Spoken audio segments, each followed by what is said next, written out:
Welcome to the Clubhouse Corner with Benny, Moose, and Eddie. Straight from Fremont to the Clubhouse. Dive into a world where East Coast golf elegance meets West Coast chill. All right, Eddie. Hey, we're here today again with the Clubhouse Corner, episode 12. Benny, Moose, let's do it, man. We have a really special show today.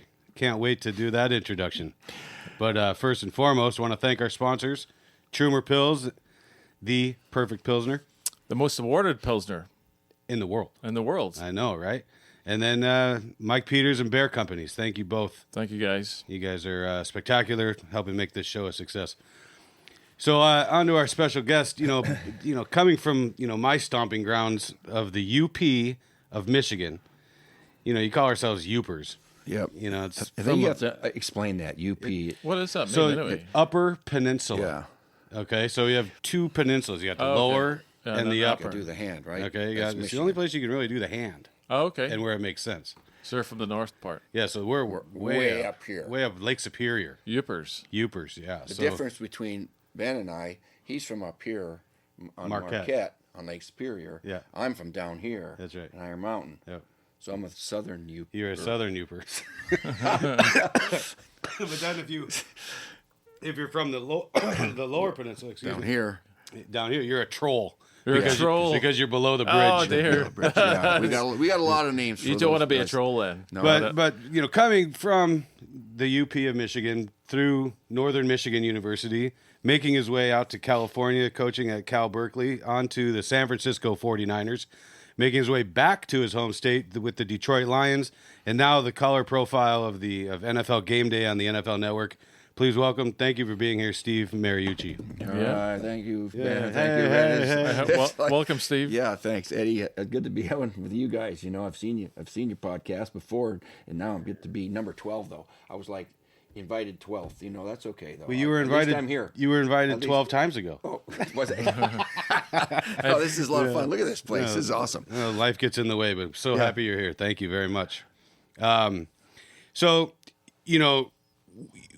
Coach, we've been friends for a long time. We've done a lot of, charity work together through your foundations and whatnot. But you have a storied golf background, right? Yeah. There's stories. I don't know if it's story.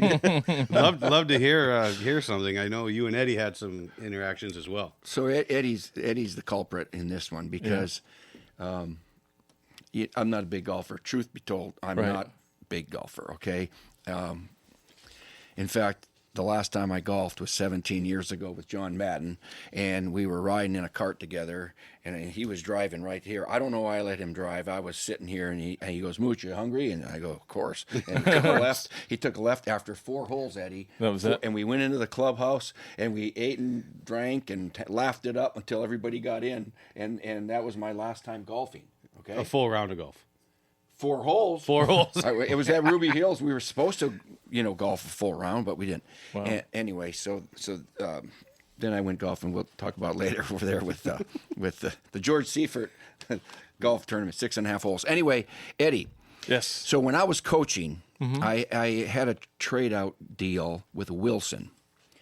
And because, Wilson makes footballs and equipment and whatever. Mm-hmm. So you get an allotment. Well, for Christmas, I didn't buy the clubs. I used my free allotment for clubs from my wife, Gail.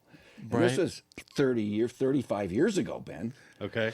And I just assumed she was right-handed. Everybody goes to the driving range and you're hitting right hand. Everybody's right-handed, right? Yep. And so she was... she always hit like everybody else, but she was pathetic. Okay, and so I love you. I shouldn't say that. She just was. It's a hard game. She golfed like she golfed 3 times a year. Okay, you get it. So anyway, so she struggled through golf and painfully, and didn't golf all that much, but just here and there, right-handed. So we go over to your place over there. And Eddie is watching her. Yep. And she was, like I described. It's a new golfer. She struggled. Okay. Can't get the ball in the air. Yeah. So he goes, hey, let's just give you a left-hand club. You can so no. I said, what kind of sports do you play? And she goes, well, I play tennis. I play tennis left-handed. That's right. Yeah. And I said, well, what else do you do left-handed? And I said, okay, well, let's go get a left-handed club because it was that bad. The ball wasn't getting up in there. There was nothing happening. Yeah, it was I was bad. like, let's just see what happens here. Give her a left-handed Callaway Rogue, and all of a sudden, boom, the ball's going up in the air. And we sat there and tested right and left, and it was obvious that she's a left-handed player. Obvious. And I've been married for 41 years, and I didn't know that. And he was there for 5 minutes and got that figured out. One of the thing about it is like, it's 30 years ago, it was hard to actually get left-handed equipment. Yeah. Never mind fitting clubs. So everybody, even left-handed players, had to kind of force to learn the game right-handed. Is that right? That's right. So now, times have changed. So we bought some clubs, all right? So I'm hoping that she picks it up a little bit more seriously, and she's golfed a few times here and there. Yeah, I saw her about a month ago. She needs to come back and get some more lessons. I saw her about a me. month ago at Campo de Bocce, and she said that she's been playing golf down in Monterey a little bit. Yeah. So she's having a hard time getting you to go out and play, but she says she's really enjoying it. So anyway, thank you for straightening her out. Oh, you're welcome. My pleasure. What clubs did she get? It was the Callaway Rogues. This was like two years ago. So Callaway Rogue OSs. We didn't get the whole set. We got half a set because, switching from righty to lefty, we want to make sure that, we're doing the right thing. So we got like a half set, driver, every other iron type thing, just so that she can get up and going. And yeah. It was funny watching that happen. The whole transition. Educational for me, for you, and ultimately she's happy, so that's all that matters, right? But you're right, because back when she was just trying out golf, I don't think I saw a left-handed club anywhere, so you just show up and you hit it right like everybody else. That's it. Left-handed people were forced to play right-handed because there wasn't enough equipment. I don't know why there's not 50% of the people in this world that are left-handed. Why is that? Why is it? I would say it's probably 10% of the population are left-handed. I had a left-handed quarterback, Steve Young, but there was about 5 or 6 years in the NFL there was no left-handed quarterbacks, and this was recent. Well, think about when you go to school as a kid. Every desk was right-handed. I think parents put the fork and everything in the right hand of the kid when he starts eating or writing. I don't know what it is. Could be, but. So anyway. you mentioned George Seifert.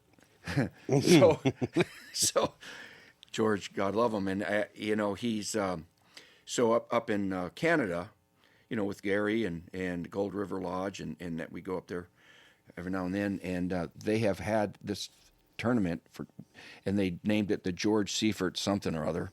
Classic, whatever, yeah. And for 20 years they've been doing it, but they only go, Eddie, they go 6.5 holes. Right. Yeah, that's it. Okay, so I go, why do you just go 6.5 holes? That's a couple more than I usually do, but 2.5. See, and there's varying stories, because one story is that the first year they did it, it started raining bad on the seventh hole. Okay. Oh, so they just cut it. So they picked the ball up and went into the lodge. Okay, that's one story. There's others, right. But since then, that's what they do. They play 6.5 holes. So what's the half? That's what I need. Well, see, I didn't know until I got there this year. I thought you hit your tee shot and then you'd pick it up. Just go. Down. They didn't. We teed off halfway. Here's the fairway. It's like Here's half the a hole. Oh. We teed off halfway and then we putted out. Got it. Yeah. So that was it, and it took an hour and 10 minutes or whatever it took. I love it. It was awesome. It was more up my alley. I don't know how you guys ever play two 18s in one day. Exactly. It's not easy sometimes. It's brutal. It's a lot of work. That's one of the longest days in all of golf is U.S. Open qualifying. It's sectional qualifying. It's 36 holes one day. That's crazy. Yeah. And walk it. Yeah, absolutely. You have to walk. Yeah. I'm going to Ireland this July, and we've got two days. We're playing 36 holes. Back to back. Back to back. I mean, we're playing Old Head, which is one of the best golf courses in Ireland.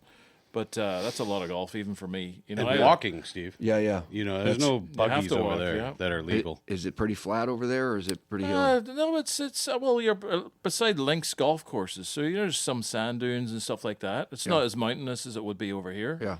But no, it's a lot of golf. Didn't you go over there and play? I went with Eddie last year. We went to Scotland. Yeah. We played 8 rounds in 7 days, something like that, and 5 hours, 5 miles each round. So it was a great trip. 40-mile trip. Yeah, it was a lot of fun. Great trip. It was a bucket list. We played all the big courses. Did you? St. Andrews, Carnoustie, Troon, Turnberry. You gonna do it again?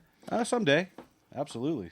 Huh? Yeah. Next time we got to go to my the good part of Ireland. We got to go Northern Ireland next time. We can do that. That's what we got to do. Now, is problem. this a boys' trip, or do you take the wives? I think I have to bring my wife next time. I think He's shaking his head. Yeah. well, she can do her, side stuff during the day, and Yeah. then we can meet up for dinner. That's the thing about Ireland. The number one industry in Ireland is tourism. So there's lots of stuff to do. If you want to do a couples thing, boys go play golf, girls go do some tourist stuff. Yeah. Lots of castles. Yeah, those are fun. Yeah. Have you ever been to Ireland, Steve? Not Ireland, been to England a few times. Gotcha. And I want to take a cruise right around and hit a lot of those places, and see a lot of different towns someday. That would be Drink fun. some beer. That would be fun. So maybe Gail will go play golf, and then you do the tourist stuff. Okay, there you go. Yeah. Okay. That's a jab. I'm going to play with her next time. I think you have make to sure now. she counts all her strokes. I usually pull the foot wedge out too often. That's okay. You're out there enjoying the fresh air. Isn't that the beauty of the game? Get frustrated, take your aggressions out, and then love it and hate it at the same time. It's, growing up, I did a lot of the sports, from ski jumping to wrestling to football and baseball. And golf's its own deal, man. Golf's its own sport that is so different in many ways than other sports. So how would you compare golf to football? In the mindset, The how do you- mindset, yeah. The mindset, not the physicality, of course. Yeah. I'm watching these guys, and they got an 8-foot putt, and a lot of money's at stake, and I'm going, geez, these guys got to block it out, man. I mean, it's amazing how mentally tough they are, or after they shank one into the sand, or they're just so focused. And like I said, mentally tough. That impresses me, and I mean, gosh, I don't know how you are, Ben, but I hit a bad shot here and there, and I could lose my mind, and my club, and my ball is, but. And then there's such a difference between the tee and the short game. It's just there's so many different things that one needs to be good at to be a competitor, I mean, golf's such an individual game, and football's such a team-oriented game. Of course, yeah. But you have tape, and you have to mentally prepare for a big football game too. I mean, the Super Bowl camp has to be stressful for these players. Sure, they have to be nervous, and then the game whistle blows and you go, right? I'm still waiting for more golf. This is just me now. More golf where there's crowd noise. Okay, Yeah. That's live golf now. Yeah, live is. It's like what's that movie? Adam Sandler.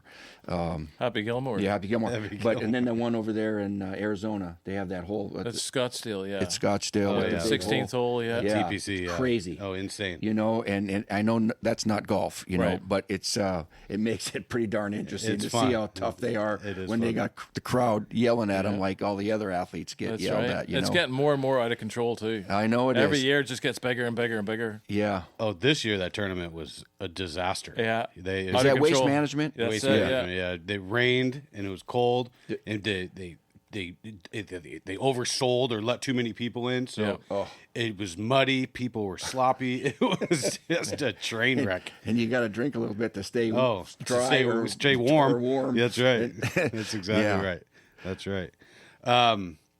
Golf is definitely a mental game more than anything. Bobby Jones says the hardest course is the 6-inch course between your ears. Totally. I like that. It's such a mental game. A lot of people say it's you against the golf course. It's you against yourself before you tee off. Oh yeah. So you've got that internal battle, and if you beat yourself, you're done before you even tee off. Yeah. Tiger said that his biggest asset was his mind. And he's such a mentally strong person to overcome all the stuff that he's had to overcome and be as good as he was. Yeah, I believe that. Yep. Do you have a favorite golfer, Coach? If You go know back what? far back as you far want. back with Jack Nicklaus. Jack Nicklaus. Jack Nicklaus and Arnold Palmer were guys in that era that I knew about, and for some reason, I kind of liked Arnold Palmer, but Tiger was fascinating to watch because Tiger, I mean this guy he was a weightlifter, he trained like crazy, and Changed the game. Yeah, he really did He in a changed the lot game. of different ways.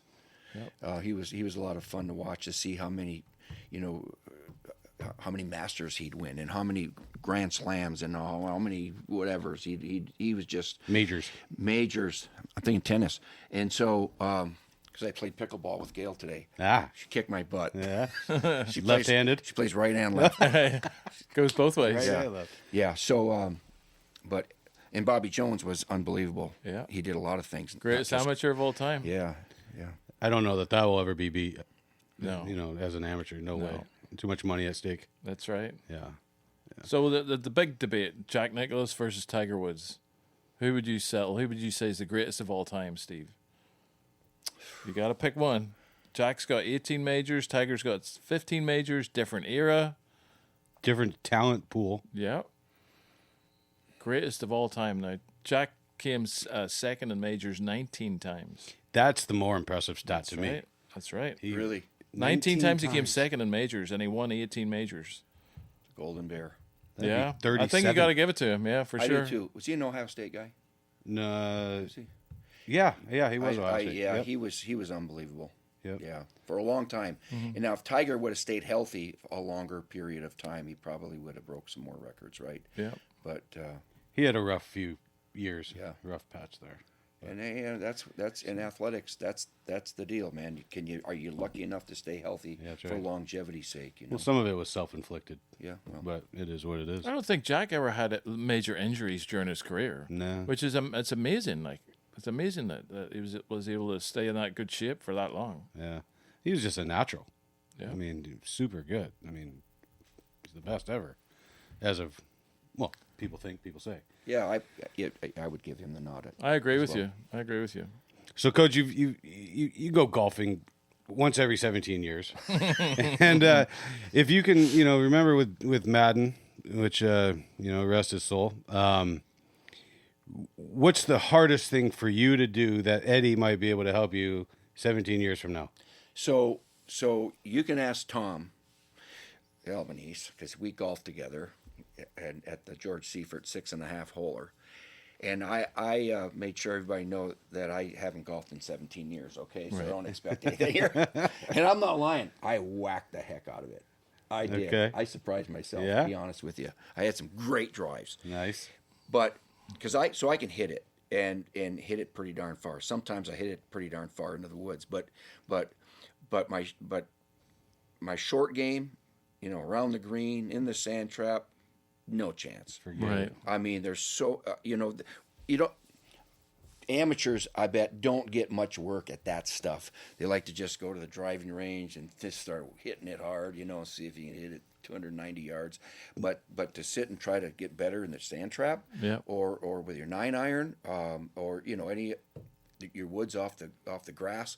You don't practice that enough, and when you only play a few times a year, how in the world can you get good at that? Right. You can't. So drive for show, putt for dough. Yeah, and then you go. People like to go to putt, and then you go putt here, and you putt in your living room, and so you can tee off and you can putt. But all that other stuff in between, which is so darn important and hard to get good at, that's where you got to help me out. That's it. 70% of all the shots you're ever going to hit are within 100 yards of the hole. And right? unfortunately, most amateur golfers don't practice that whatsoever. They want to go to the range and hit the driver 90% of the time. Yeah. Golf is about putting the ball in the hole in the least amount of shots. It's not about how far can you hit your driver. It's not a long drive competition. So as Ben says, drive for show, putt for dough. The people who are putting the ball in the hole in the least amount of shots are the ones that are winning the money in the tournaments. Yeah. It all comes down to short game. That's the answer right there. And having fun. And so we had a tournament back in Marquette in his hometown, right? Raising money for the Beacon House. Oh, yeah. So, came up, we get some celebrities that we used to have a golf tournament. Jim McMahon, remember the quarterback from the Chicago Bears? yeah. Bears. I mean, he won the Super Bowl. Bears, yeah. And he's awesome. He's crazy. He made a living golfing with people. They paid him Is that to right? golf with him. I love it. And he would drink a beer hole and he would golf barefoot. Nice. I love that. That's what he did. And I love it. And I think he could have run for mayor of that town, man. Oh, that's Everybody just spectacular. loved him. Loved him. But he's a good golfer. Yeah. But who does that? Where'd you guys play? Gray Walls or Yeah. We had two courses, Gray Walls and Marquette Country I Club. played Gray Walls last summer. Nice. Yeah, we went back and had a little. Did you like it? I loved it. Yeah. The It's good. cliffs and the views. We would have enough golfers to fill up both courses at the same time. That's awesome. What a great course that was. Yeah. Yeah, that was special. I played with my uncle and two cousins from Boston. When are you going back again? It might be a while. I don't know. My family's gone now. Yeah. Yeah, so went back and said goodbye to my mom and sister. Tell us about that. That's interesting to know. Yeah, so my mom and sister both passed in the last few years, and my mom went to Marquette High and grew up in Marquette, and so we gathered the family, rallied the wagons and got everybody for a little reunion back there, and went out to Pictured Rocks, and Pictured Rocks is a little peninsula on the outskirts of Marquette, past the ore docks. And we found a little cove. It was really special, kind of small little ceremony. And me and my mom's two brothers, my uncles, each took a little bit and Ashes and washed them away and said a prayer. And then we went out towards Pictured Rocks, which is, east of Marquette. Mm-hmm. Found a bigger beach where we could be a little bit more, what's the word? We put more out there, put it that way. And so we just released it all. Okay. And sat there for about a half an hour, and they wouldn't leave. They just sat there churning in the water, saying hello. Is that right? And then all of a sudden, they were free. Is that right? They were free. It was, I gave myself goosebumps. That is goosebumps. Yeah, that was a good one. But, love you, Mom. Love you, Julie. And anyway, yeah. I haven't told that story. Yeah. Coach, now everybody knows it. I hope I didn't put you on the spot. No, there, but I thought that was pretty cool that you did that. Yeah, no, that was really nice. Thanks. So, how do you fix Coach's wedge game for 17 years from now? You got to practice. You got to get out there. You got to practice. That's it. Just go get it done. Yeah. The small swing is always in the big swing. If you can't do the small swing, the big swing is impossible. So it takes dedication to do it. The full swing is pretty much the full swing. You're going at it as hard as you can, right? But when you go to a short game, you have to change the length of your swing. You got to change the speed of your swing. You got to use your imagination. You use your creativity. So Eddie, if I'm gonna say pick this up and get a little serious about it, say I want to get better enough to enjoy it, right? Right. How do you practice the short game? Because you can go on you can putt all day long if you want, and you can drive all day long if you want. You got to go out on a course and just hit, don't you? How do you do it? Well, sure. You've got hopefully a short game area at the driving range wherever you're at. Go spend all your time at the short game area. Go to the bunkers. Hopefully they have that area, rather than going to the driving range and using your driver. Or wiffle balls into the pool. Flip your flip how you're practicing. You should practice 70% of the time on your short game, not the other way around. Like you like to go hit your driver 90% of the time. Yeah. You should just flip the switch. It'll make it easier.